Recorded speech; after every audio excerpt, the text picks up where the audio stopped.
Moving on after loss. It seems like an impossible task. For so long, you had this person that became an integral part of your life. Then suddenly a dark day comes, and they're no longer there. But you're still here, and you're wondering what you could have done to change things. You feel cold. You feel alone. You feel empty. Like you're sitting at the epicenter of a nuclear bomb.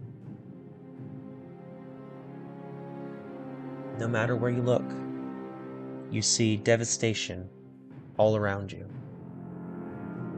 The world is not what it once was. And even though the initial explosion may have subsided, the shock waves may have dissipated, and the flames may have gone out, there is still an immeasurable amount of lingering fallout. Slow but relentless damage that radiates outward, poisoning everything in its path, even anything that was lucky enough to survive the initial blast. It makes you sick. It makes the air feel less refreshing, like the very atmosphere itself is trying to suffocate you. The rest of your life feels so mundane and unimportant after what you go through. Money, work, hobbies, they all start to seem hollow. Even your relationships with other people can become stale and unfulfilling. Nothing seems to be able to fill the void that was created inside you. Nothing in your life seems valuable anymore. And that sort of makes sense, right? After all, how can anything left in your life measure up to what you lost? Nothing can replace that person, and everyone and everything that try just fall embarrassingly short of that goal. Your grief becomes all-consuming. It engulfs all that you hold dear and convinces you that you have lost everything. Even the things that you still have. All fades into apathy. Colors around you turn to gray, and your life loses its spark. Your motivation disintegrates, along with your happiness, your energy, and your sense of self, all overtaken by a wave of depression, darkness, and despair. You are left with only one choice. You can adapt to your new surroundings, make the most of this new life that was thrust upon you against your will, or you can succumb to the trauma and to the pain. You could wither away in the wake of the overwhelming destruction. It's usually easy to identify which path you would prefer to take, but it's much more difficult when it comes to actually following it. And why is this process so difficult? Well, when you lose someone close to you, it's not just that person that dies. It's also the relationship that you had with them. All of those parts of yourself that grew out of your bond with them. All of the hopes, dreams, and aspirations that you shared, which can now never be achieved together. All of the love, compassion, and kindness that you gave to them. Their death leaves a crater in your very soul. Like a piece of yourself has died too in that same moment. And the closer you were to that person, the larger the part of you is that disappears. Let's consider another analogy. Imagine your soul, your sense of self, all that you are, is held in a glass bottle full of water. You spend your life trying to find a way to share that water with others. And finally, after years of searching, you find another bottle, a beautiful one. Whether it's ornate or simple, it matters not. This is a bottle that you have decided is worthy of holding water from yours. Over time, you transfer water from your bottle to theirs. Every moment, every shared experience, another drop of water. As the years go by, you share more and more of yourself, drop by drop, cup by cup.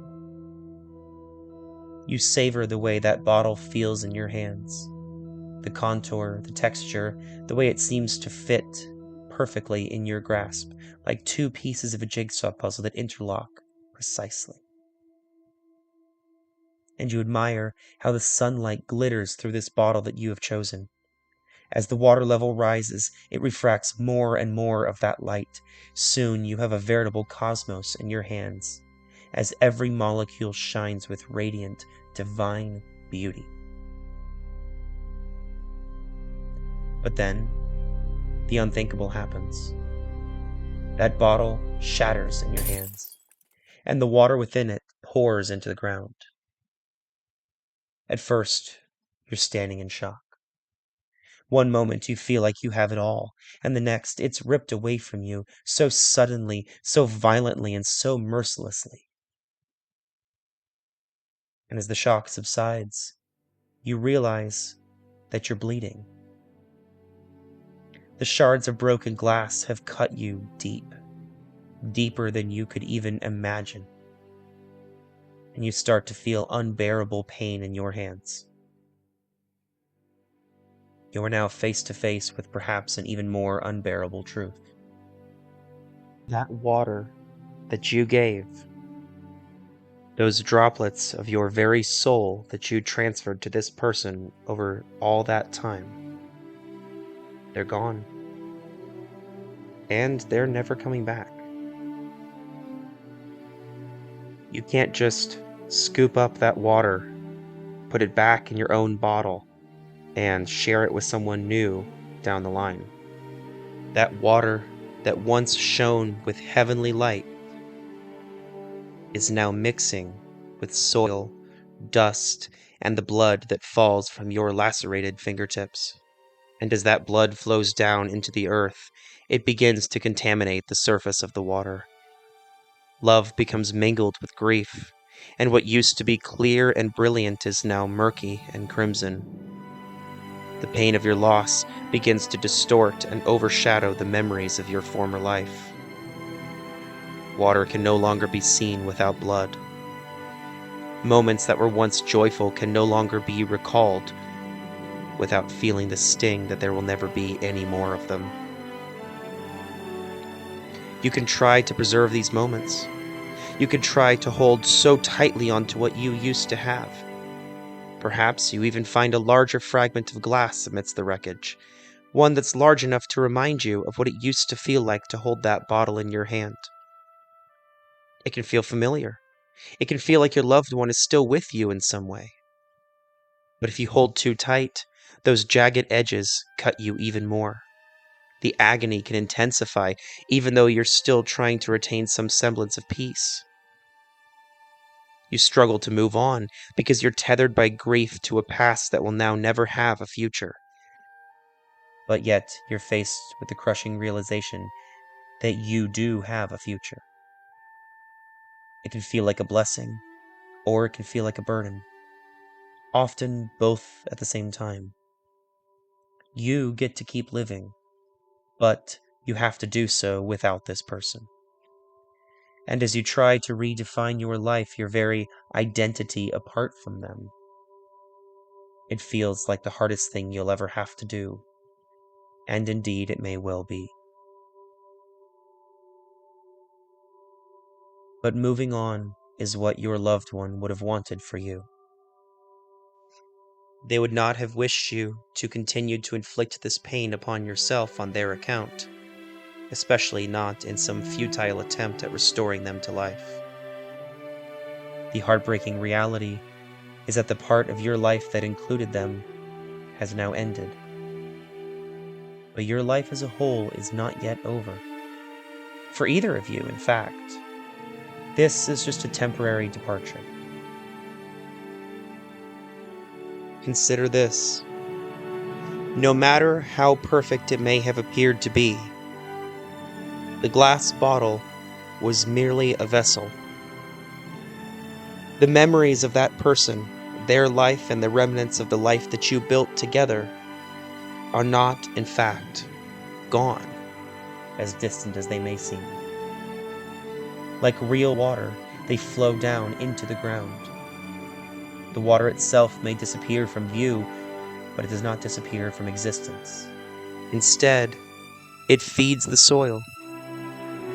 Trees and flowers begin to grow and to flourish as beauty blossoms on that spot, not just in spite of your loss, but actually because of it. New life rises from death.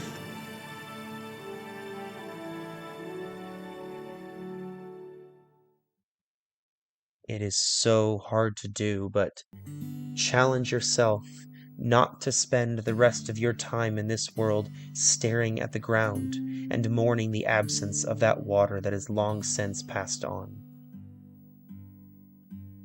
Instead, look upward. Witness the saplings that now sprout from the ground. Help to nurture them to grow into trees that will one day tower over you. Where you once saw sunlight shining through water, you now will see the same light shining through a sprawling canopy of leaves and branches. You'll observe God's hand at work in the universe, and you will find peace and comfort in the knowledge that your loss was not for nothing. The path of your loved one's journey may deviate from your own, but the destination is the same. Heaven awaits you both, despite the staggered nature of your arrival there.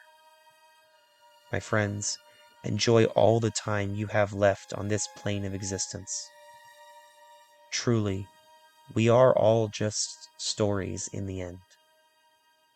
So when we finally get to see our loved one again, let's make sure that we have a great story to tell them.